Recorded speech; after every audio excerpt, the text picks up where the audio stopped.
최고의 맛을 봤는데 사실은 최악의 맛이 참 조심스럽지만 꼭 알아야 될 것 같아요. 최악의 맛. 팀이 어떤 종목을 가지고 오셨나요?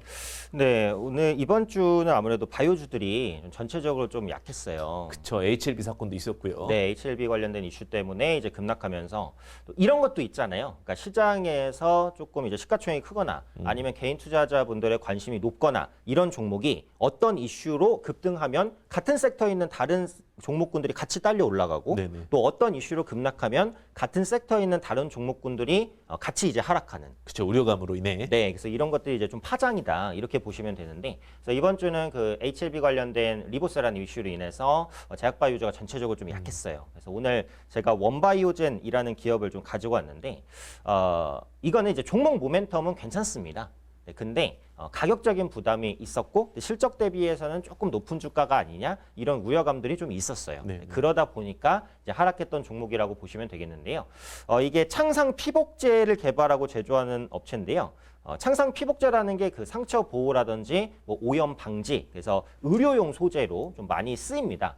그러다 보니까 수요는 꾸준하게 있어요. 그런데 창상 피복제가 급격하게 수요가 이렇게 뭐 우상향할 일은 별로 없어요. 그쵸. 그러다 보니까 성장성은 있는데 그렇다고 엄청 매력적인 종목이라고 보기는 조금 어렵지 않나. 시장에서는 이런 시각을 갖고 있는 거라고 보고 있고요. 글로벌 창상 피복제 시장을 보면 그래도 연평균 9% 정도는 성장을 합니다. 그러니까 연 9%면 낮은 성장률은 사실 아니에요. 그쵸. 꾸준히 성장한다는 것만으로도 대단한 거죠. 그렇죠. 그래서 우상향을 이제 보여주는데, 그러니까 요즘에는 이제 그 성장 기대감이 있다라고 한다면 뭐 연평균 30에서 50% 성장한다 뭐 이럴 때 이제 주가가 급등하고, 그렇죠. 이런 부분들이 나타나다 보니까 이게 상대적으로 안정적인 성장을 보이는 종목은 조금 소외되는 그런 모습이라고 보고 있어요. 그게 트렌드 자체가 또 그렇게 진행이 되고 있다 보니까 상대적으로 약세를 보였다라고 보고 있고요. 다만 이제 제가 그 최악의 맛으로 선정했던 또 중요한 이유가 있는데 요겁니다. 그 단일 계좌 거래량 상위 종목으로 지정이 됐어요.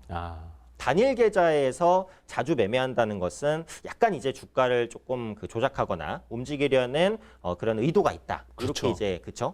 파악을 하잖아요. 그래서 이제 약간 경고 종목으로 지정되거나 이런 모습들이 있는데, 물론 그 단일 계좌 집중 매매 종목이라고 해서 종목이 다 떨어지냐 그건 아니죠. 그쵸. 네, 지정되고 또 급등한 경우도 있어요.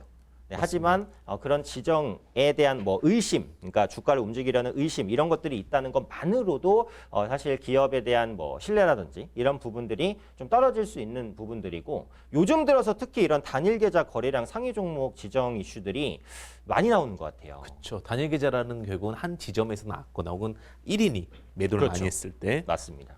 특정 조심하세요 이렇게 나오는 거죠. 네, 그래서 네네. 그날 거래량의 한 2% 이상을 단일 창구에서 기록을 했을 때 지정이 되는 부분이기 때문에 이렇게 단일 계좌 상위로 지정되는 종목군들은 일단은 좀 주의하고 보실 필요가 있지 않을까. 사실 지금 시장에서 매매하면서 주의할 부분이 참 많은 것 같아요. 그렇죠. 굉장히 네. 많아야 될 것 같은 게 저도 이제 갖고 온 종목들이 그런 부분인 것 같아요. 이게 그 고래 싸움에 이제 새우등 터진다고 그러잖아요. 사실 뭐 HLB 사건에 대해서는 아직 CCBB가 좀 남아 있기는 해요. 네네. 물론 기사적인 사항에서는 다양한 이슈가 있었기 때문에 제가 그걸 평가할 수 있는 사항은 아닌 것 같고요. 근데 G3BNT 같은 경우도 이제 FDA 승인에 대해서 좀 문제가 있을 수 있다라는 부분을 사실 경고를 좀 받았다라고 해서 기사가 나왔었던 거죠. 네네. 근데 이제 지금 그 불복 기사가 나왔죠. 그래서 그 부분은 사실 크게 문제가 안 될 겁니다라고 나왔지만 사실 그런 것 같아요. 예전에 그 맛집에 비유했을 때 이게 정말 그 건강한 맛집인데도 불구하고 만약에 조금 이렇게 잘못 얘기가 나와버리면 그다음에 거기 음식점은 거의 망하잖아요. 그렇죠. 네. 그게 진짜 무섭죠. 네, 근데 물론 그 상황에 대해서 좀 더 면면히 살펴봐야 되겠지만 G3BNT 같은 경우는 조금은 그 임상부 풀리기랑 허위 공시 관련해 가지고 고발이 됐었죠. 사실 고발되었다라는 게 있었고 맞습니다. 그거에 대해서 사실 무근이다라고 이렇게 발표를 했는데 물론 결론은 끝까지 가봐야지만 합니다. 하지만 여태까지 내용으로 봤을 때는 분명히 신약 개발에 대해서 지속적으로 추진은 하고 있는 상황인 거고, 그다음에 이제 뭐 산재적인 뭐 내재성 뇌종양 신약이라든지, 그 최근에 이제 이슈가 됐던 거는 결국은 눈물약이라고 그러죠. 안구건조증 치료제. 네네. 예, 그거에 대한 부분에 대해서 좀 불확실성이 있다라고 얘기를 했는데, 제가 봤을 때는 G3BNT 같은 경우 신약 개발에 대해서는 정말 많이 노력을 하고 있다라고 보면 좋을 것 같아요. 다만 이게 조금 불안한 요소는 그거였던 것 같아요. 최대주가 지분이 조금 작아요. 그 부분이 좀 불안했던 거지. 내용적인 측면에서는 신약 개발로서 모멘텀은 충분히 있는 종목이고요. 최대주주 지분이 작은 게 왜 불안한 거죠? 언제든지 또 누군가가 이 회사를 노릴 수도 있고 네. 상황에 따라서는 좀 경영권에 대해서 작기 때문에 좀 책임 경영을 하지 않지 않을까라는 생각, 우려감 때문에 그런 우려감 때문에. 그런 부분 때문에 있는 거고요.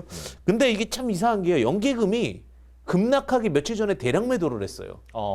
그러니까 요거는 조금 의심이 이상하더라고요. 된다 이거죠. 네, 이상하다. 이상하다. 여기까지로 네, 이상하다 이상하다 가죠. 정도로 보면 될 것 같고 네네. 연기금 매도가 좀 다소 아쉬운 게 급락 전에 왜 미리 매도를 알고 있었나 정도로 매도가 잘 돼 있는 상황이었기 때문에 그 부분 좀 이상하고요. 근데 어쨌든간 코로나19 백신 유통업체로도 좀 두각을 받고 있기 때문에 오히려 이 종목 같은 경우는 한가를 갔다가 반등이 나왔던 그런 모습도 좀 보였기 때문에 좀 주의 깊게 보시고요. 다만 투심이 한번 조금 밀려나갔기 때문에 좀 조심스럽게 보시되 이 종목은 조금 번외 종목이 되지 않을까.